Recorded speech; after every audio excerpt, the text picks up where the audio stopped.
there was a quiet contrast inside the royal kitchens of Britain.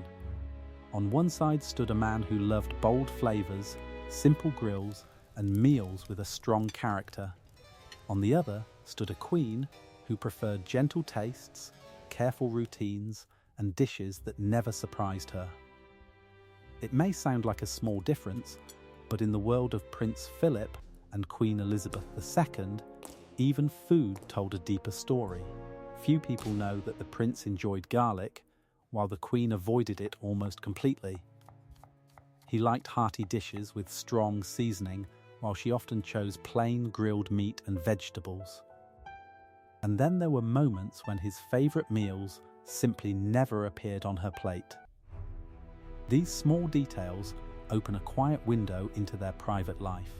Today, we explore 9 meals Prince Philip loved, but Queen Elizabeth gently refused. Each one reveals a small truth about their long marriage, their habits, and their differences. Stay with me, because by the end, you may see their relationship in a new and more human way through 15 strange and meaningful details hidden in their dining choices. Food in the royal household followed rules, but it also reflected personality. Prince Philip grew up travelling across Europe. His early life was not stable, and he learned to enjoy many different foods. He was open, curious, and not afraid of strong flavours. In contrast, Queen Elizabeth had a steady upbringing. She preferred routine, and that showed clearly in what she ate. Before we go deeper, if you enjoy learning about royal life in this calm and thoughtful way, you may wish to subscribe to the channel. And if any of these details remind you of your own family meals, feel free to share your thoughts in the comments. Many people find comfort in these small, familiar differences. Let us begin with something simple, yet surprising. Prince Philip loved dishes with garlic.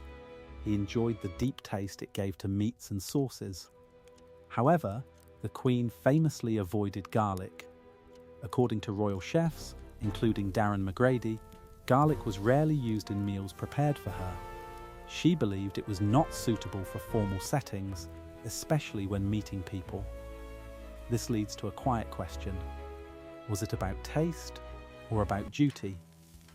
For the Queen, every small choice reflected her role. Even a meal had to be appropriate for her position. Prince Philip, however, seemed more relaxed. He enjoyed food for what it was. Now, consider seafood. Prince Philip had a strong liking for grilled fish, especially when prepared in Mediterranean style. He enjoyed bold seasoning, olive oil, and fresh herbs. These flavours reminded him of his youth near the sea. The Queen, on the other hand, preferred simpler fish dishes. She often chose lightly cooked fish with minimal seasoning. At first, this may not seem like a big difference, but over time, these small choices shape daily life. Imagine sitting at the same table, yet choosing different meals again and again. It quietly shows 2 different worlds living side by side. If you find this contrast interesting, you might like to let us know. Many viewers enjoy noticing how small habits reveal deeper truths. Another meal Prince Philip enjoyed was steak cooked with strong spices. He preferred it well seasoned, sometimes even marinated. The Queen usually chose plain grilled steak, often cooked the same way each time. She valued consistency. He valued variety. There is something almost symbolic here. One life guided by structure, the other open to change. Moving forward, we come to a dish that tells an even deeper story. Prince Philip had a taste for foreign cuisine, including French and Italian dishes with rich sauces. He welcomed change in the menu. However, Queen Elizabeth preferred traditional British food. Roast meats, simple vegetables, and familiar flavours were her comfort. According to royal reports, she often ate the same meals week after week. It was not about lack of choice, it was about preference. She found peace in routine. But what does that say about their shared life? Did these differences ever create tension, or did they simply accept each other as they were? If you have ever shared a home with someone who eats differently, you may understand this quiet balance. Feel free to share your experience, as many others may relate. Prince Philip also enjoyed barbecued meats. He liked the outdoor style of cooking, the smoky flavour, and the informal feeling it brought. The Queen rarely showed interest in such meals. She preferred meals prepared in the royal kitchen, following a certain standard. Here again, we see two sides of the same life. One drawn to the outdoors and simplicity, the other to order and tradition. Now, let us pause and think. Food is more than taste. It is memory, identity, and comfort. Prince Philip's choices reflected a life of movement and experience. Queen Elizabeth's choices reflected stability and duty. As we continue, the differences will become even more personal. Some meals were not just about taste, but about habit, health, and even emotion. And this leads us to the next surprising detail, a meal Prince Philip enjoyed that the Queen almost never touched. It may seem small, but it reveals something deeply human. There was one meal Prince Philip enjoyed that often surprised those around him. He liked strong cheeses, especially those with a sharp smell and deep flavour. These cheeses were common in parts of Europe where he spent time in his youth. They reminded him of travel, of simpler meals shared without formality. The Queen, however, was known to avoid such strong cheeses. She preferred mild varieties, often served in small portions and with quiet elegance. This difference may seem small, but it carries a deeper feeling. Strong cheese fills a room with its presence. It demands attention. Mild cheese stays in the background. It is gentle, controlled, and predictable. In many ways, this reflects the quiet contrast between them. Now consider breakfast. Prince Philip was known to enjoy a hearty start to the day. He liked eggs cooked in different ways, sometimes with bacon, sometimes with rich sides. He did not mind variety. The Queen, on the other hand, followed a very simple breakfast routine. According to reports, she often chose cereal, toast, and tea almost every morning. Here, routine speaks again. The Queen found comfort in knowing exactly what her day would begin with. It was steady, calm, and reliable. Prince Philip seemed to enjoy change, even in small moments like breakfast. Have you ever noticed how breakfast habits reveal personality? Some people seek comfort in sameness, while others look for small surprises. Moving forward, we come to a dish that reflects both culture and mood. Prince Philip enjoyed spicy food. He appreciated dishes with a bit of heat, including curries and meals with strong seasoning. Over time, as global influences reached royal kitchens, he welcomed these flavours. The Queen, however, preferred milder tastes. Spicy food was rarely part of her personal menu. Even when such dishes were prepared, her portion would often be adjusted to remove the heat. This raises a gentle question. Was it only about taste, or also about maintaining a certain calm presence? Spicy food can excite the senses. The Queen's choices often avoided anything that might feel too intense. If you are enjoying these insights, you may wish to subscribe and stay with us for more quiet stories like this. And if you have ever changed your own meals over time, we would be glad to hear your story. Another interesting difference appears when we look at desserts. Prince Philip was not known for having a strong sweet tooth, but he did enjoy certain rich desserts on occasion, especially those with bold flavours or a homemade feel. The Queen, however, had a known liking for simple chocolate desserts, particularly chocolate biscuit cake. At first, it may seem that the Queen enjoyed sweets more, but even here, her choices stayed within a narrow range. She often chose the same dessert again and again, rather than exploring new options. Prince Philip, in contrast, seemed more open to trying something different when the moment allowed. Even if he did not eat sweets often, he did not limit himself in the same way. This brings us to a deeper reflection. Food choices can show how a person approaches life itself. Do they stay within known paths, or do they step outside them from time to time? Now let us turn to a more personal detail. Prince Philip enjoyed cooking. He would sometimes enter the kitchen himself and prepare meals, especially grilled dishes. He found joy in the process. Cooking gave him a sense of control and creativity. The Queen rarely cooked. Her role did not allow much time for such tasks, and she depended on royal chefs. For her, meals were part of duty and routine, not personal expression. Imagine the quiet moments this created. A husband who enjoys cooking and a wife who prefers not to enter the kitchen. Did he ever prepare a dish just for himself? Or perhaps for a small group while she chose something else? If this reminds you of your own home, you are not alone. Many relationships carry these quiet differences, often without conflict, simply through understanding. We now move to another meal Prince Philip enjoyed, game meat. He appreciated dishes made from venison or other hunted meats, often prepared with strong seasoning.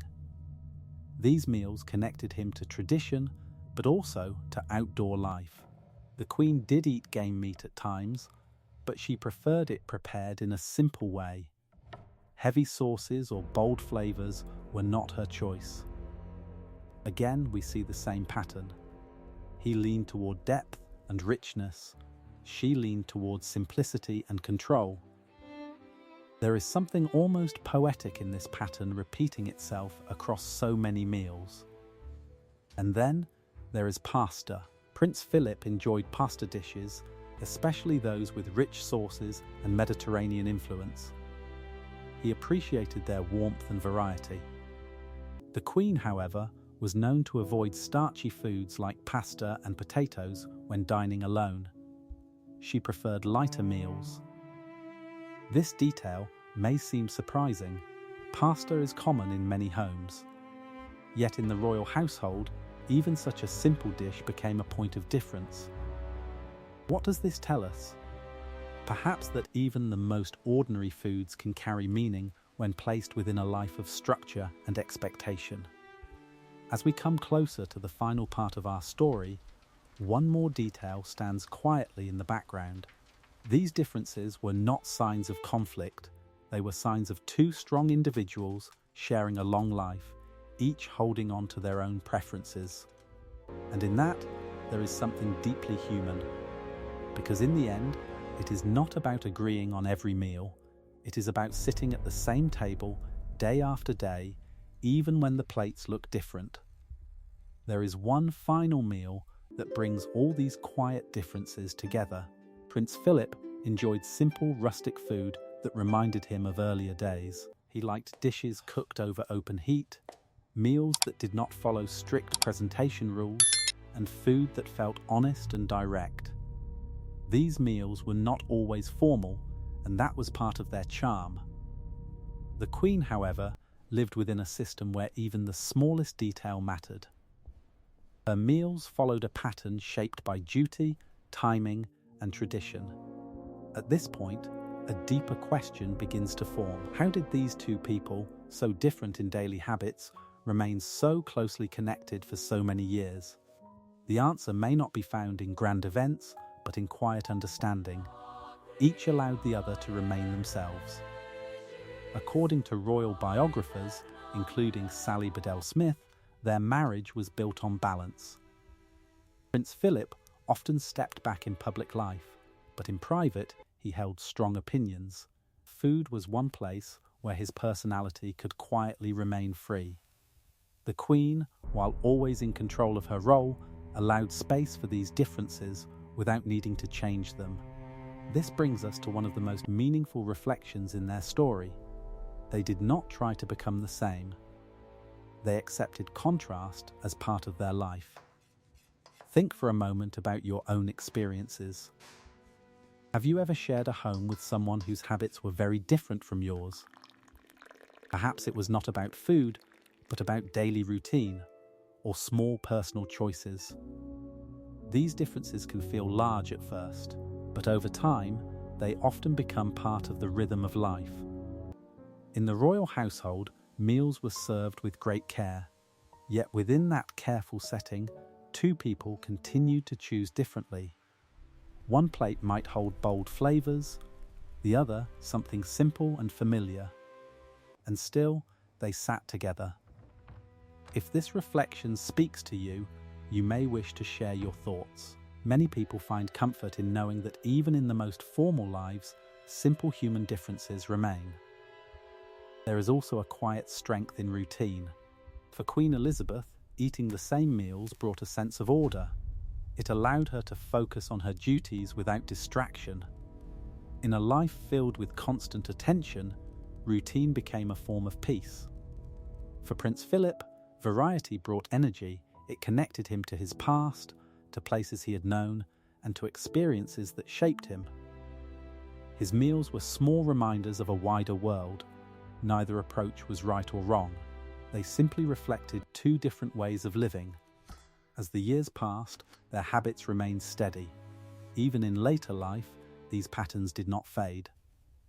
According to reports from royal staff, the Queen continued her simple diet, while Prince Philip kept his interest in stronger flavors when possible. This steady pattern tells us something important. People do not always change their deepest preferences, and perhaps they do not need to. There is a quiet lesson here. Respect does not always mean agreement. It can also mean allowing space for difference. Now, as we come to the final moments of this story, we return to where we began. 9 meals, each one telling a small part of a larger story. Garlic that one enjoyed and the other refused. Spices that excited one but were softened for the other. Meals rich with flavor set beside dishes chosen for their calm simplicity. These are not just food choices, they are reflections of character, and when we look at them together, they form a picture of a marriage that lasted over 70 years. A marriage not built on sameness, but on quiet acceptance. In the end, what remains is not the meals themselves, but what they represent. 2 lives lived side by side, each holding its own shape, yet moving forward together. As you think about this, perhaps you will remember your own table. The meals you shared, the small differences that once seemed important, but later became part of something larger. Because in every home, just like in the grand halls of royalty, it is often these quiet details that tell the truest story. And sometimes, the fact that 2 people choose different meals, yet still sit together, is the most meaningful detail of all.